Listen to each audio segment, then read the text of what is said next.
أكل كتير، رغي كتير، شغل كتير، انفلونسرز كتير، جيمز في الحمام، هاي سكور، تلفزيونات في الجيم، مابس في العربية، سكرينز. بنقضي نص اليوم باصين على سكرينز، وده ممكن يأثر على العين ويسبب لها جفاف. استخدم بولي فريش قطرة لجفاف العين وخليك في البيت.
أكل كتير،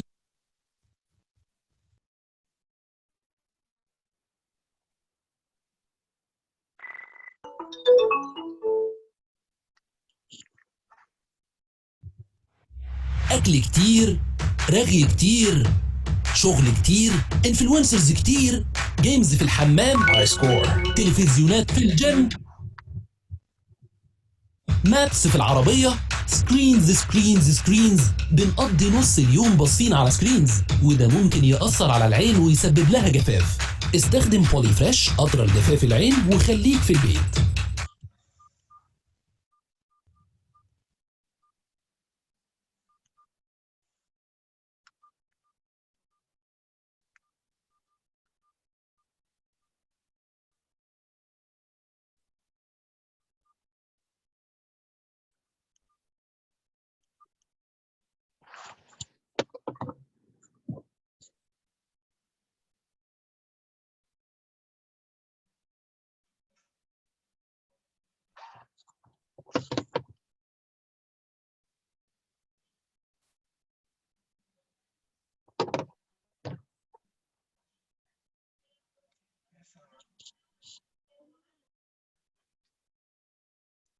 محمد تبدأ؟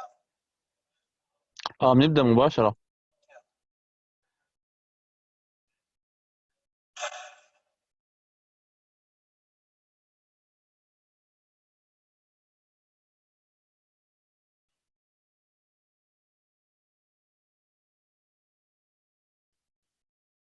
technical issues محمد.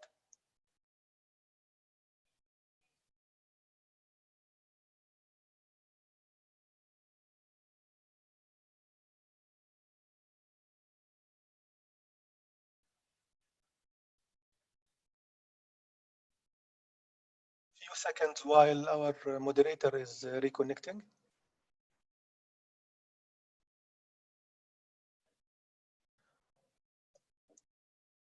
On behalf of the staff of City Eye Center, I welcome all the attendees in our second webinar.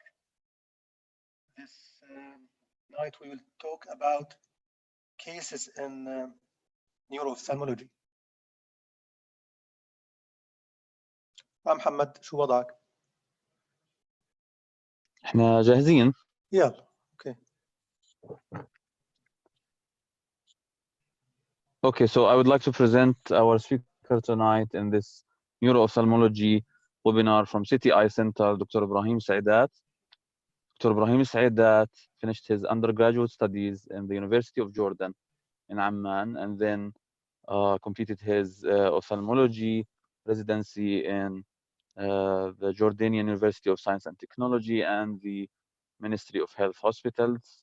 After that, he gained his fellowship in neuro-ophthalmology at Henry Ford Hospital, and then did 2 years of pediatric ophthalmology and strabismus fellowship in the University of Illinois at Chicago.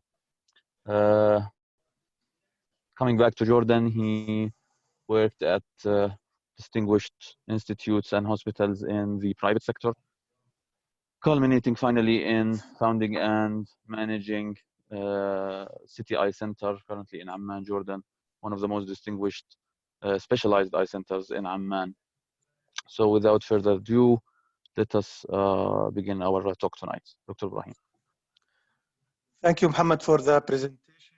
And it is my pleasure to present these cases today. Let's start. Our first case is a 17-year-old male patient referred from a neurosurgeon. He is known to have hypothyroidism with overweight. The chief complaint was double vision, horizontal and visual field defects after a road traffic accident 2 months prior to his visit.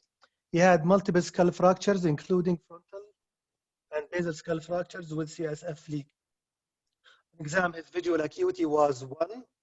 Anterior segment and pupils were unremarkable. Extraocular motility, he has full ocular movements in all directions, and he has just 6 to 8 prism diopters of exophoria. So what about the visual fields? This visual field was brought by my resident as above. So look at this visual field. Pull number 1. What do you call this visual field defect? A bitemporal hemianopia, binasal hemianopia, left homonymous hemianopia.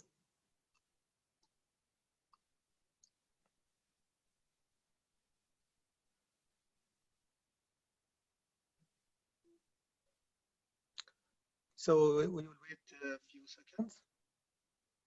And please start show me the results.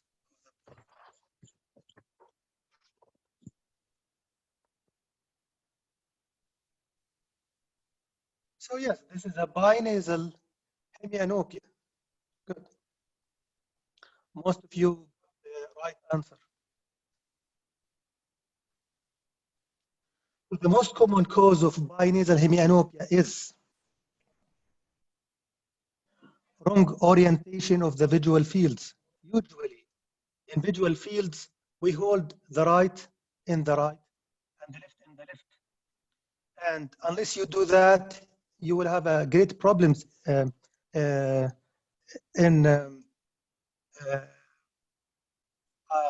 analysis of the visual fields.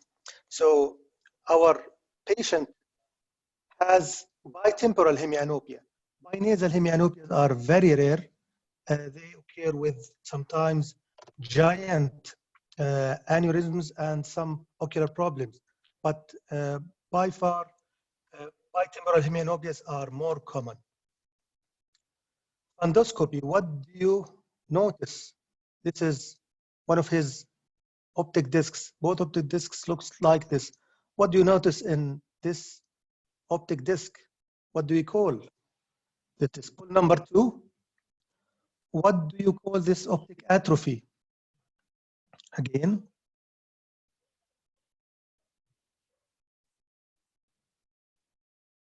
Is it hourglass or bow tie or band atrophy?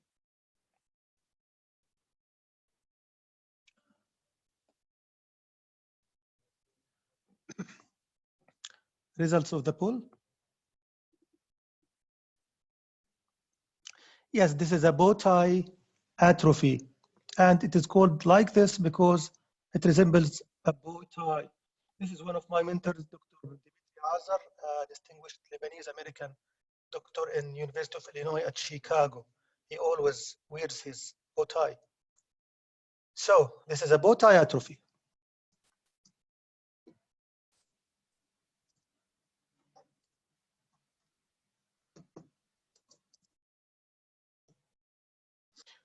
Sorry,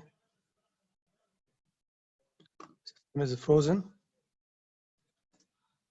So why does this patient has bitemporal hemianopia?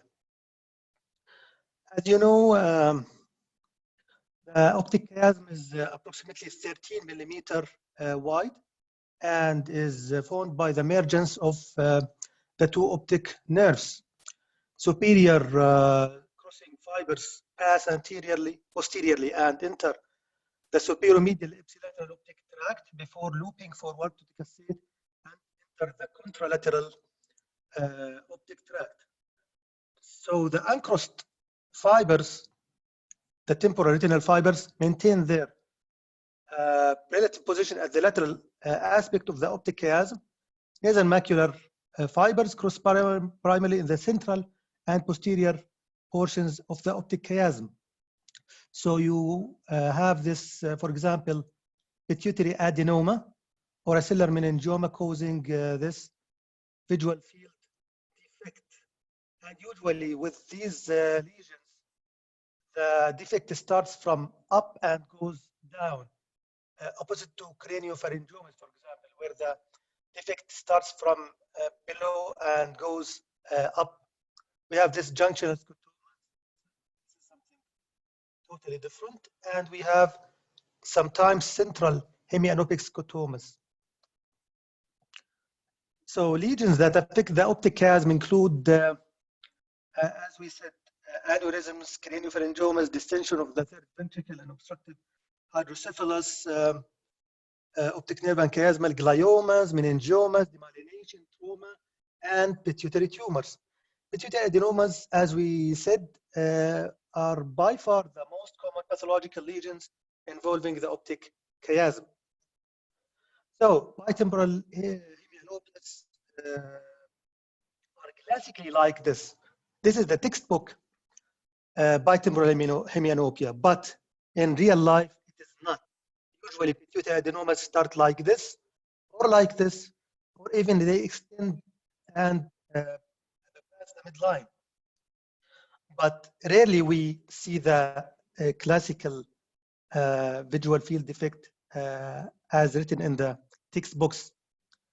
So, for example, this is a glioma, or it could be a pituitary adenoma, cavernoma, whatever. All of them present like this presentation. So our patient has almost a classical bitemporal hemianopia. So what is the cause of the double vision of the patient? There is a phenomenon called hemifield slide phenomenon, the appreciation of vertical or horizontal diplopia in the absence of a demonstrable cranial nerve paresis.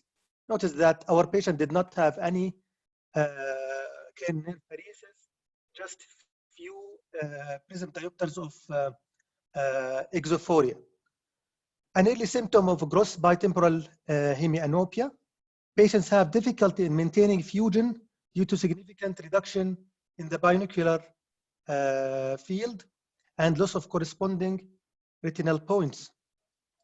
So patients with bitemporal hemianopia have a link between nasal and temporal visual fields, and where there is a minor extraocular muscle imbalance, this may produce vertical or horizontal separation of the two hemifields or overlap of the two hemifields, resulting in intermittent sensory difficulties, as our patient had. The treatment of diplopia is usually by prisms. Sometimes it works, sometimes it does not.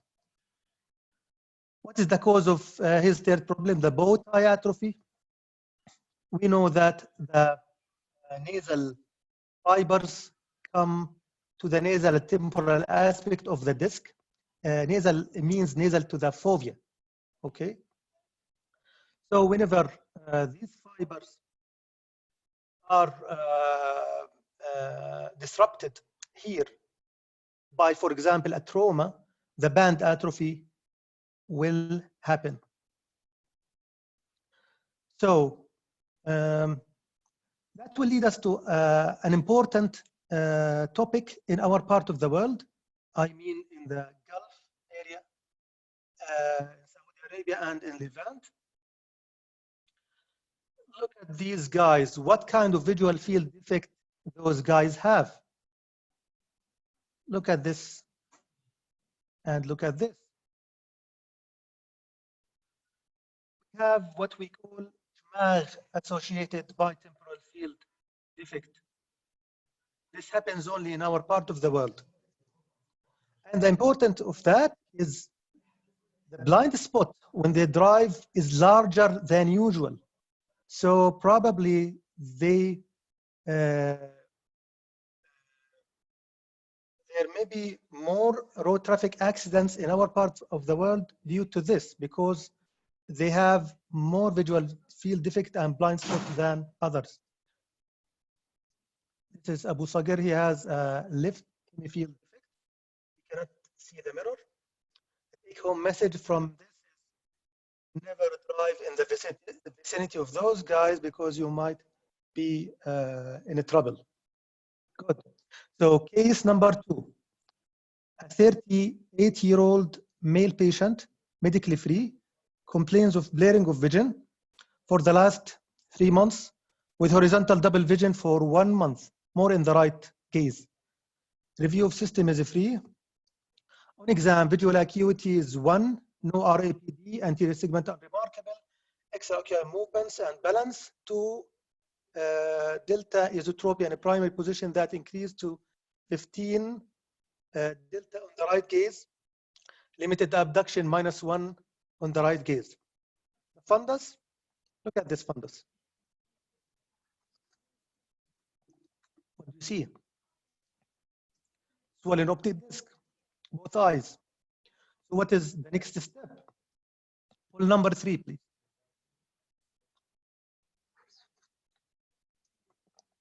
We do MRI, send him to neurosurgeon, blood pressure, or treatment with diuretics.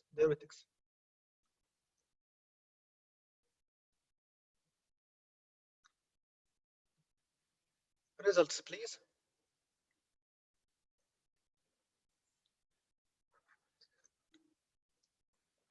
So 65% said MRI. Usually with every papilledema patients, we do blood pressure measurement first.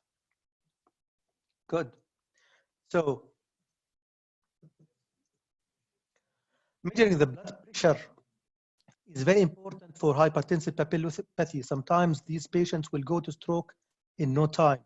So the blood pressure was good. Next step, neuroimaging, MRI done, and it was free. Visual field, non-specific. I'm telling you, this is a non-specific decreased sensitivity in the lower hemifield. The patient was sent to a neurologist where LP was performed and the CSF pressure was 36 centimeter water. Chemistry and cellularity of the CSF were normal. So what is your diagnosis? Actually, after we exclude all these, and we did this mostly by MRI and other issues by history, whatever, we can diagnose the patient as idiopathic intracranial hypertension, old names, pseudotumor cerebri, or benign. It is not benign anymore. So we have criteria for diagnosis, and this patient meets all the criteria. Here, number 4, intracranial disease, including venous sinus thrombosis, ruled out by appropriate investigations. This is the missing point. Did we do this? No. So MRV was done to rule out sinus thrombosis. We want to emphasize on that, to emphasize on that in this presentation. So the venous outflow obstruction, the association of venous sinus hypertension with some reported cases of IIH has long been recognized. These are the venous sinuses. Most importantly is this superior sinus. And most commonly, the location of the thrombus is in this superior sinus. Medical therapy and surgical therapy. Let's move to poll number 4. Which of the following is not a medical treatment for venous sinus thrombosis?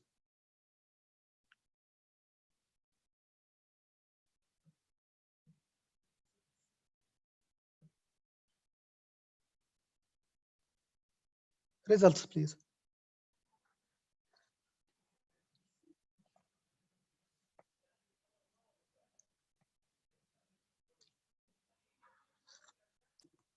Good. Indeed, vitamin A sometimes is a cause of elevated intracranial pressure.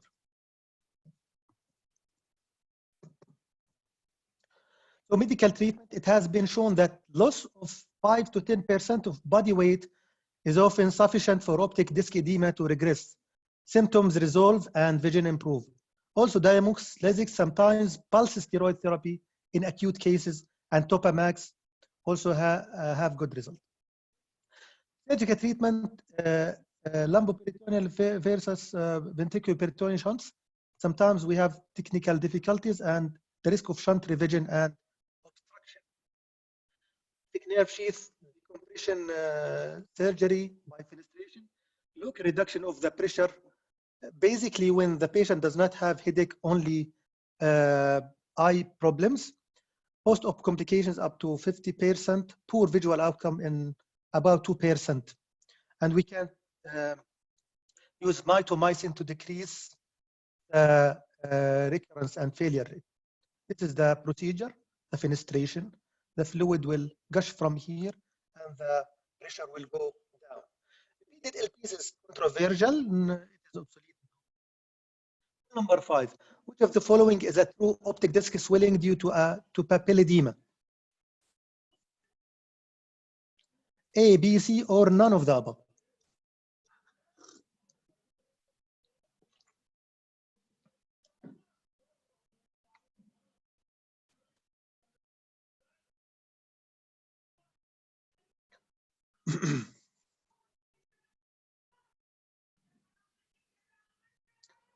Results of the poll.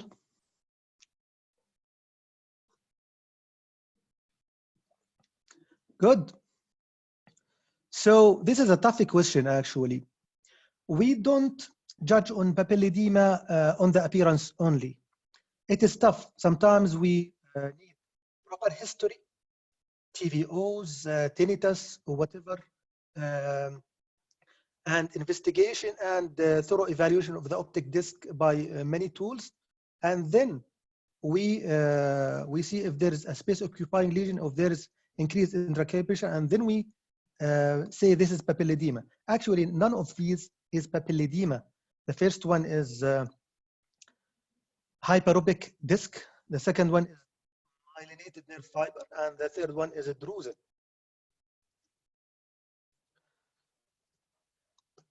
So never say papilledema without taking further history, further. This is papilledema. This is frank papilledema. This is another papilledema. Another case of papilledema. Advanced papilledema. All of these are an end stage of papilledema. We call it campaign cork. So papilledema is swelling of the optic disc, usually in both eyes, secondary to increased intracranial pressure, and we have to dig for that. Case number 3, a 39-year-old Caucasian male with complete liptosis, complete absence of elevation, depression, and adduction of the left eye of 1 day duration, no pain, history of upper respiratory tract infection few days ago, review of system is unremarkable, examination, visual acuity 1-1, unremarkable, let's complete ptosis of the left eye, motility, complete absence of elevation, depression, and adduction of the left eye, as we said. Anterior segment fundus are remarkable, other cranial nerves unremarkable. So this is the photo of the gentleman. What is your next step in the clinic? Any clue for the next step or the diagnosis? The clue actually is here. We put ice. Usually I put ice on every patient with ptosis, and ice test is positive after 5 minutes. So this patient has ocular myasthenia.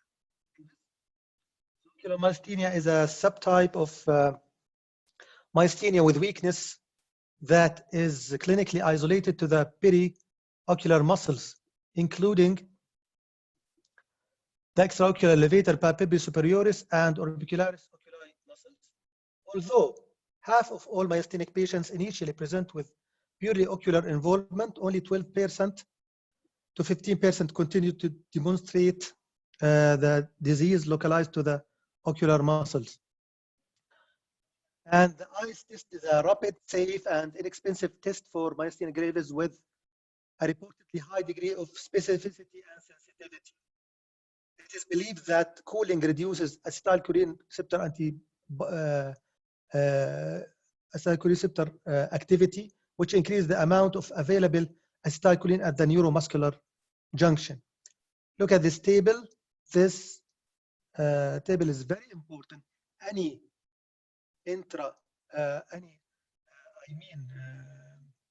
motility problem can be mimicked by myasthenia gravis. Look at this large list. So how to diagnose ocular myasthenia gravis? Very important. You need to have a high index of suspicion. Otherwise, you will not think of it. You will not diagnose it. You will lose your patient.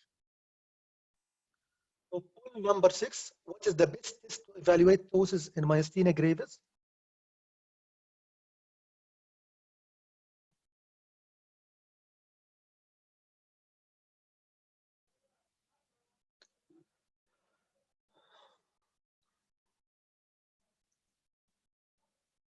Results, please.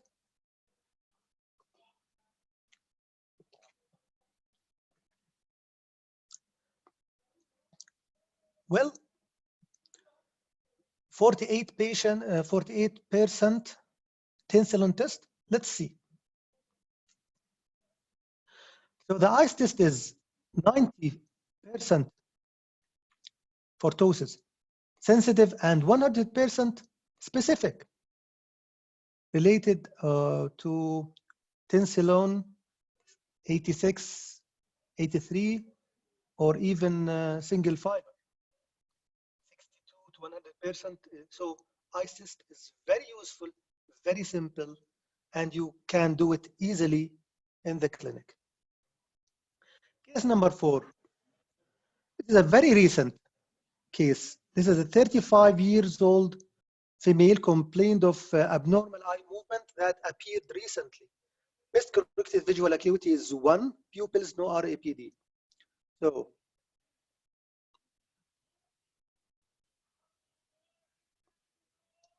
look at this pattern.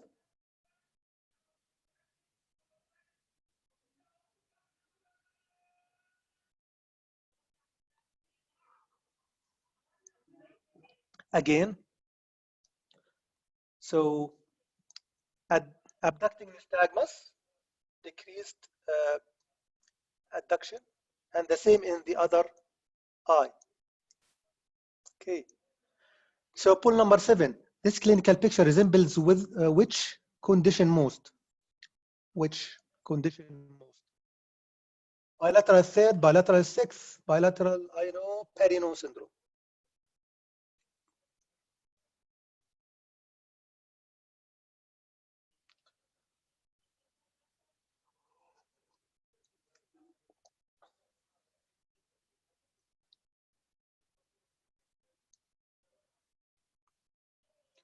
Okay, results, please.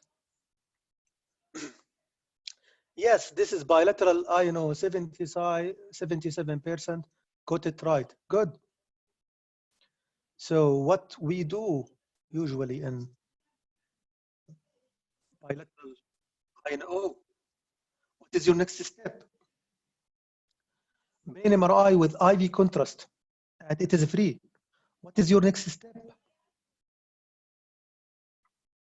So this patient was seen just 3 days ago. And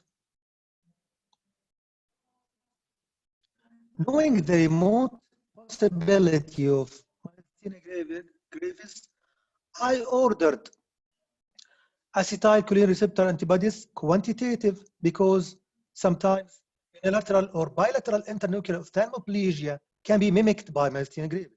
And this is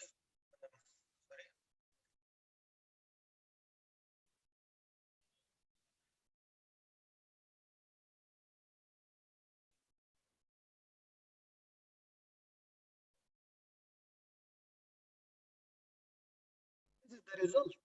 It is positive, interestingly. So think of myasthenia gravis in any pattern of abnormal eye movement. Thank you. This was our last case. Any questions? Thank you very much, Dr. Ibrahim, for this very wonderful case presentation, summarizing one of the most trickiest cases in neuro-ophthalmology. So we have some questions from.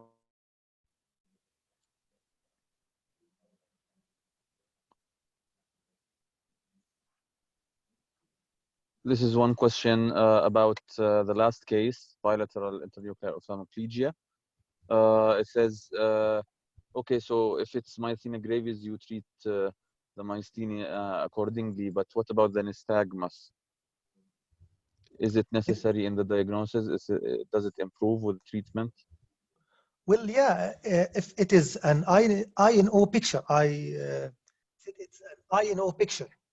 Mm-hmm. If it is an I&O picture from myasthenia, a lot of them will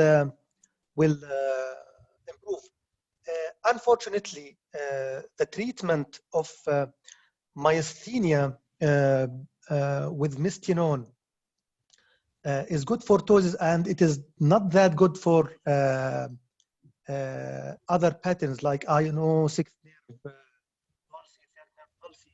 So sometimes it works, other times it doesn't. Sometimes we need surgery. Once the eye condition is stable, we need to do surgery. But definitely, if it works for the treatment, the nystagmus will go away. Okay. So another question about cranial nerve palsy, the third cranial nerve palsy. Is it mandatory to do the brain imaging when third cranial nerve palsy is suspected? Well, we have this, what they say, medical and surgical third cranial palsy.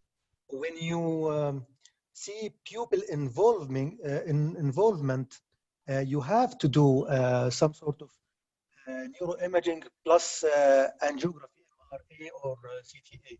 But once you have a medical condition, for example, you are pretty sure that you are dealing with, for example, myasthenia gravis. This is a disease that spares the pupil. Other medical problems like diabetes, like hypertension, it is not that necessary, especially if it is not that painful. So when you suspect a surgical, actually it's an emergency. Sometimes there is an aneurysm compressing on the third. Okay. Next question. More questions.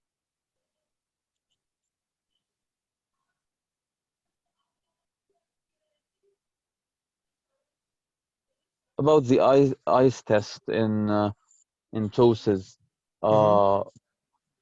would you say, how would you measure the time? How much time would you put the eyes on the eyes? It is positive when there is improvement 2 to 3 millimeters of ptosis after 2 to 3 minutes. That's the positive eyes test. Also, it can be positive when you put the patient to sleep or just put him to rest for 10 to 20 minutes. But for eyes, it is only a few minutes.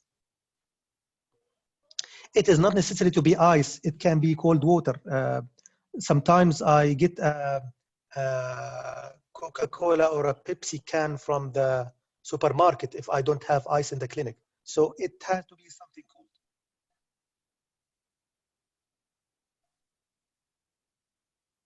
Other questions? Here we have a question about optic nerve sheath decompression in cases of papilledema. Is it still done nowadays? Is it part of the guidelines, or is it an obsolete procedure?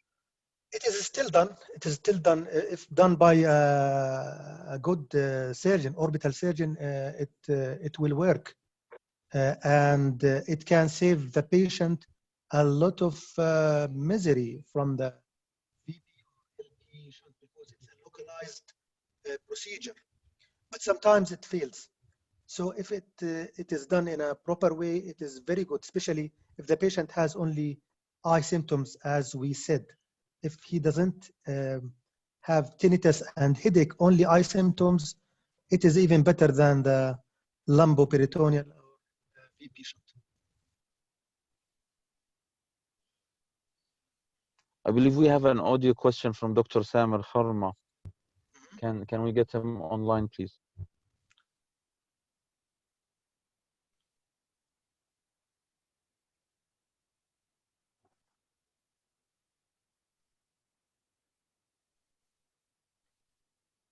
Can you hear me, Dr. Ibrahim? Yes, I can hear you well. Dr. Ibrahim, yes, I attended a couple of lectures in England by a very prominent neuro-ophthalmologist who trained late Dr. Ibrahim Aish. The neuro-ophthalmologist, I think, retired 30 years ago by now. We were sitting in a meeting in Oxford, and one of his residents raised his hand and told him, I forgot the name, in fact, unfortunately, of this prominent neuro-ophthalmologist. Told him, dear doctor, so is neuro-ophthalmology is still about requesting an MRI and only waiting the result, or do you do anything more than that? He was trying to make fun of him. So he told him, that old wise man, he told him, yes, I remember when you were my very junior resident one day. I said, oh, no, neuro-ophthalmology has changed. We don't rely only on MRIs. Dr. Ibrahim, thank you for this beautiful talk, really, very informative. And with you, we don't only wait for MRI results. We rely on your clinical assessment, you, Dr. Ibrahim, and the beauty of your comprehensive work. I have to leave you because we have a red session now. I have to go now. Thank you, Dr. Samer. All right, Thank you very much. So Other questions, Bilal? I think we don't have more questions. I have questions from Rana Al-Sinawi. In order to get hemifield slide, do you need misalignment to get that? I think yes. When you have orthophoria, orthotropia, you don't have the slide phenomenon. You have to have phoria. But most people have some sort of phoria, as a matter of fact. Anonymous, usually how frequent you follow patients with ocular myasthenia? Actually, with ocular myasthenia, it depends on the severity of the disease and the improvement on the medication and the generalization of the disease. Sometimes we treat patients mutually with the neurologists to get there, because sometimes the disease generalized, and this is the start of a generalized myasthenia gravis. So they have to do something, do some study. So it depends from one patient to another. Any other questions, Muhammad? I think last question is how to differentiate between third nerve palsy. The question is not clear, but I think he means between third nerve palsy and myasthenia gravis, probably meaning compressive versus or medical versus surgical. As I mentioned, myasthenia gravis never caused the pupil to dilate. This is one issue. Myasthenia gravis can be improved, especially the ptosis with eyes. Sometimes with this, the extraocular movements improve. That's the main differentiation in the two entities.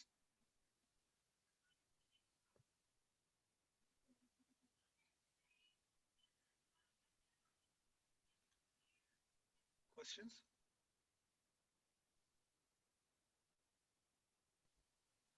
I think no more questions. So by that, we conclude for tonight. Thank you very much, Dr. Ibrahim, for this very wonderful webinar in neuro-ophthalmology. And I would like to thank Orchidia for their logistic support. And thank you very much, the attendees as well. We remind you that there is another webinar going on, just started, about lead problems, I think. So for those interested, they can join them as well. Thank you very much. Thank you all. Thank you, everybody. Thank you.